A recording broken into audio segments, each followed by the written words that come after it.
So I guess I'm interested about multiculturalism and how companies that work on a global scale can connect their sort of vision and values on a local to global market perspective, and what companies can do to kind of do that better. I don't know that there's actually cultural values that don't resonate in other markets. It's about, do you chunk up or do you get granular? If you really figure out the true values, for example, like, what are Google's values? Google's values, I mean, they're like, do the right thing. Now they've changed them a bit, but they're things like do the right thing, put the user at the center of decisions, making data accessible to everyone. I can't remember all the values that they say, but that's ironic. It shows you how much GoTo has pushed other things out of my mind in 3 months. But like, what are those that are not, couldn't resonate somewhere else in the world? Yeah. Right. I think there's a difference sometimes between like the West and the East around like individualistic success and meritocracy versus group dynamics and behavior. And the idea in some like Western markets. Yeah, but see, that's not the values. That's articulation of those values. So this is the thing. I think most often than not, when you look at the values, they are not things necessarily that you go to another culture and go, well, I wouldn't value that at all. Like meritocracy as a concept, to say people who do well should get rewarded. Yeah. Actually, I don't know any culture that's against that.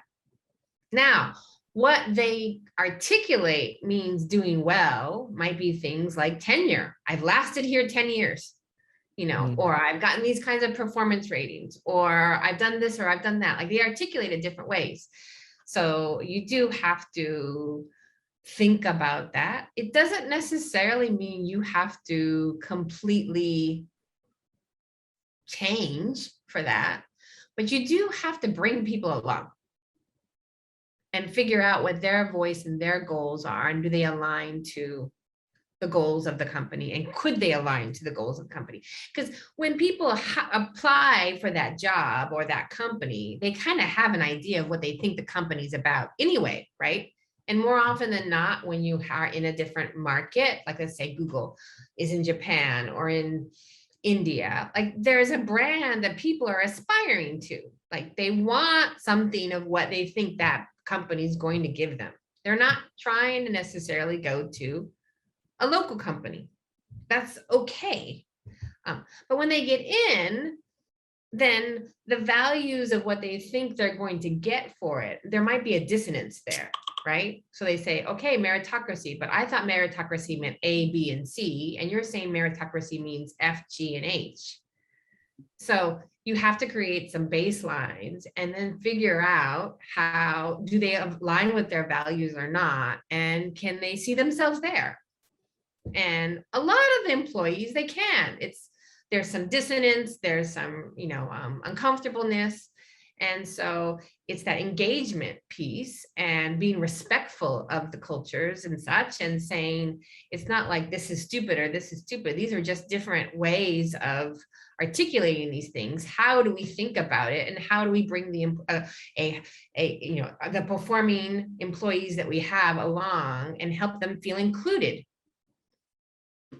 Got it. Rather than saying it like this paradigm, like it's US versus China, whatever, because people, what have you. Now, in saying that, are there a lot of things that, and I don't want to pick on Google per se, because I still have lots of friends there, but if you just think about like US based companies, UK based companies, what have you, are there times where a certain amount of, it's not the values of the company, but it's actually the practices of the company that tend to be headquarters centric, more not inclusive, not reflective in the values that they say that they don't realize?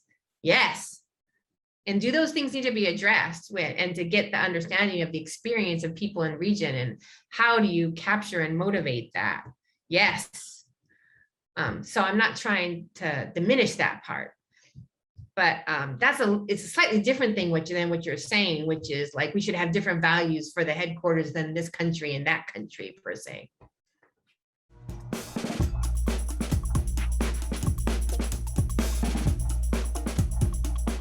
So I think what we were talking about there is not necessarily like values of an organization, because they can be transferable and they don't need to be kind of adapted. Maybe it's more like working practices, right? Yes. So I've seen this quite a lot when you move, say, a manager that's only worked in one country to another market, and they have to kind of adapt and assimilate to working with people in a different way, in a different kind of culture. And so, but how much of that is just like cultural assimilation and understanding versus an intrinsic difference in values? I mean, where have you seen the challenges in that, and how do companies support those leaders?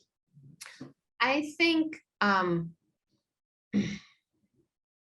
people are used to seeing something articulated in a particular way. And so when you come from your home country and you've never seen anything else, A means B, and 1 + 1 = 2. And if it looks like, and someone comes up to you and goes, well, 1 + 1 is 4. They go, that's wrong. Well, they don't know that the 1 and the 1 is actually not what they're thinking is the 1 and the 1, right? That it's a one thing, not a one number, or something like that. And so people do, do need some, what's the right word? I don't like assimilation. I would say orientation. How do they take a step back and, again, ask more questions, be curious, and learn? Because you do need to figure out how your messages will land. And it's easier in your own country because you have a context that's relatively shared. But even within your own country, you have to ask questions. Not everyone's the exact same. So when you go to somewhere else, it's really that. And it's not like that, do you hold the business card with both hands and you take your shoes off before you go into a room in Japan and those kinds of things? Yes, but that's like super easy. You can read it in any book, online, what have you. It's more the other more subtle things that people don't know necessarily how to explain because it's so part of them, intrinsic to them. For example, my experience of Japanese culture, when because I've been there so long, people say, oh, well, Japanese people are always so polite, they're always so nice, they're always so, and they think of that as very reserved and very, then that jumps to somehow logical and analytical. I don't know why. Somehow there's this idea of being quiet or shy and polite somehow means analytical and logical. And I find Japanese culture is actually quite emotional, that there's a lot brewing underneath, and you need to figure out the ways to have space for people to safely share those emotions, because concept in Japanese culture of reading the room, and figuring out subtext, being a more group dynamics and high context culture. Culture. Agree. And so people make these jumps and assumptions, and so they have to figure out how to take a step back and to do that. And some of it is, yes, you can take a class, you can get a mentor. I know organizations that do that, but some of it is just experience. And with it, that's actually where I think is the helpful part, is where you have either a coach or a mentor or someone who's like what I would say, like your cultural guide. One of the things that's been so powerful in my life, which sounds really cheesy, but like living all the years that I did in Japan, when things would happen, I'd go home and I'd talk to my husband, who I met along the way in Japan. But along the way, when I picked him up, I would go home and go, so this happened. This is what I'm thinking. Am I off? Yeah. And it gives you it's very, very helpful, where you can then decipher what is that person, what is you, and this really is a cultural thing, and how to think about it.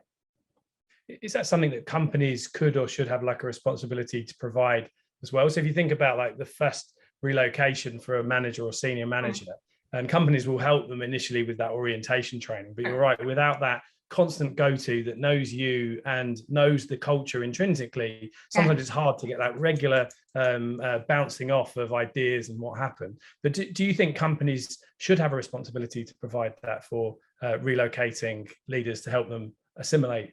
We're not using that word, right? To orientate. I don't always love the word should, but what I would say is that it depends how you say. It's not that. I think most companies think about it when they bring in a leader to a new country. When someone's very senior and you're at the headquarters or you're somewhere, you go, okay, who's the vendor?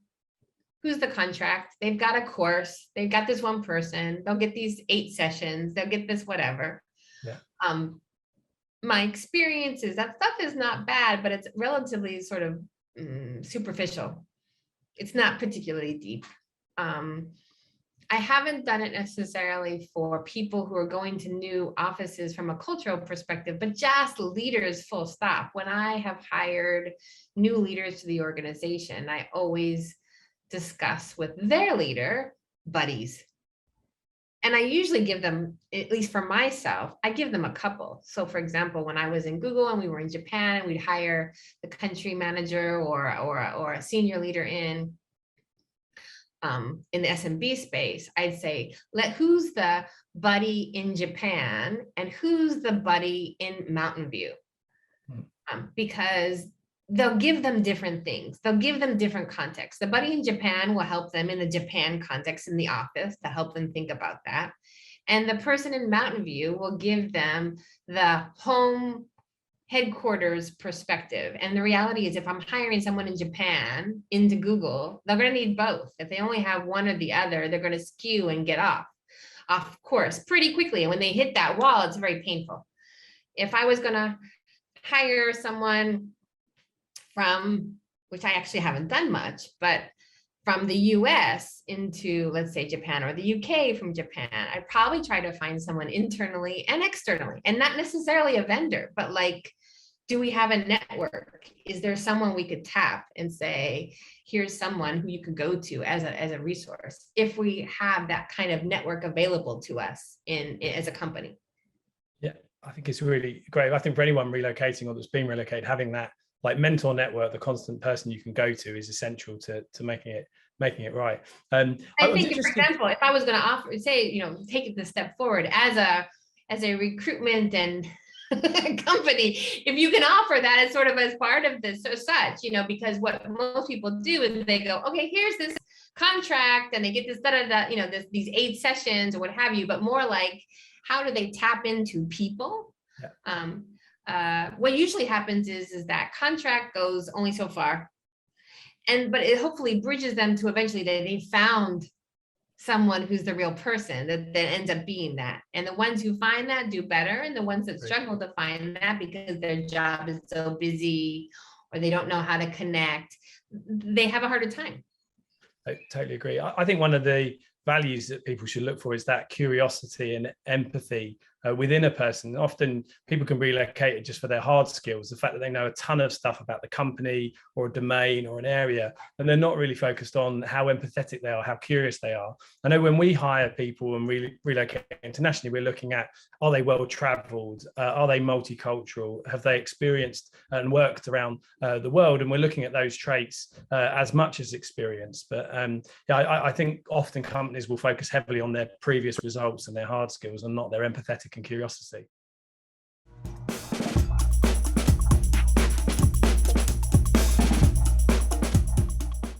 I would say it's neither or both. Okay.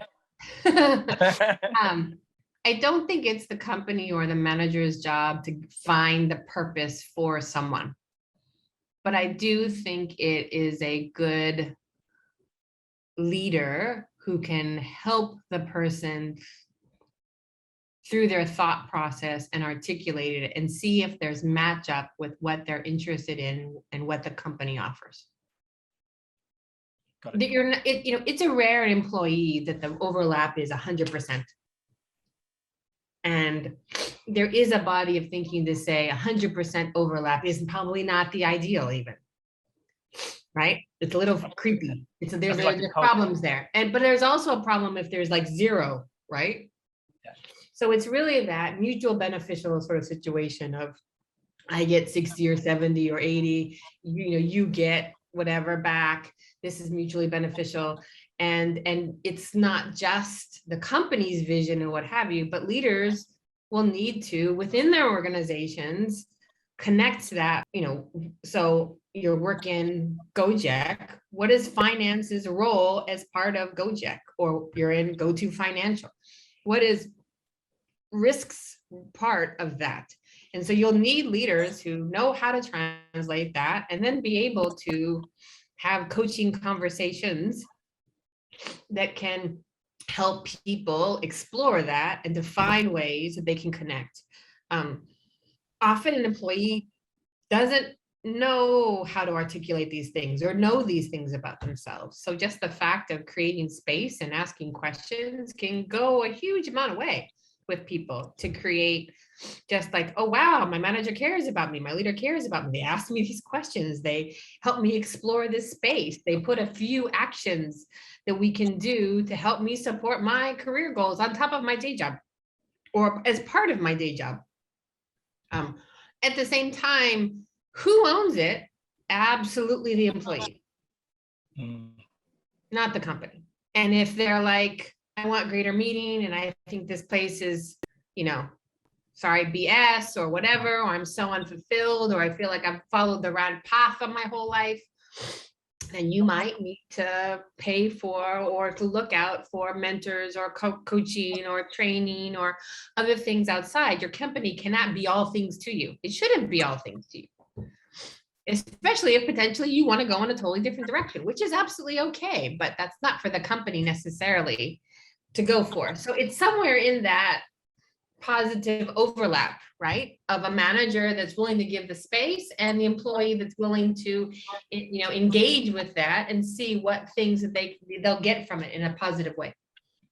The one who goes, this place sucks, I think you're a crappy manager, like that's not necessarily a productive conversation either. Absolutely not. Right. And so I think that there is like appropriate behavior and expectations you should have of your manager, and people sometimes don't.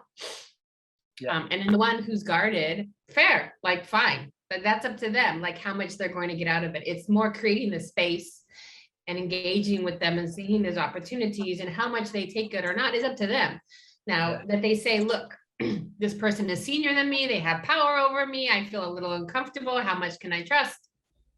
Some of that is cultural, that you don't necessarily give trust automatically, you have to earn trust, but that leaders need to earn a certain amount of trust is like, that's okay, And when your first question is, should us as an organization invest in leaders getting coaching training or some kind of training like that? Yes, I think that they should, but it doesn't mean that they own then all the responsibility.